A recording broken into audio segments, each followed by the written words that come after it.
Hi guys, kamusta?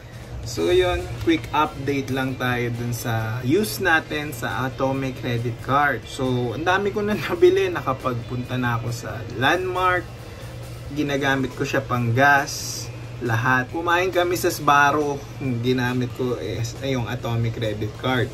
Pag nagpe-payment ako lagi kong binabanggit na debit para mag-e-enter para mag-e-enter ako ng PIN. Tapos sa sobrang bilib ko dun sa Atome, pati yung asawa ko kumuha na din. So yan, ito yung video na yan, yung kanyang pink Atomic heart. So yun, lagi nyo lang isasabihin na debit.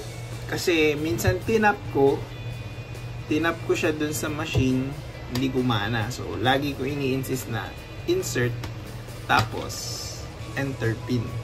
Madami na ako napuntahan, wala naman na reject, pero lagi lang din ako may dalang extra cash just in case. Pero so far so good naman. Actually mas malaki nga yung credit limit na binigay sa asawa. Yeah.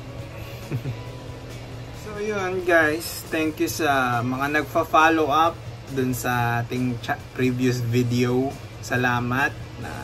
Please like, share, and subscribe. Kung may mga gusto kayong ipatry sa akin na gawin sa Atome, chat nyo lang sa comment section. Kung gusto ipatry, subukan natin. Yo, tas gawa natin ang vlog. So, again guys, salamat sa pagsubaybay nung update. Alam ko natagalan. Sorry naman.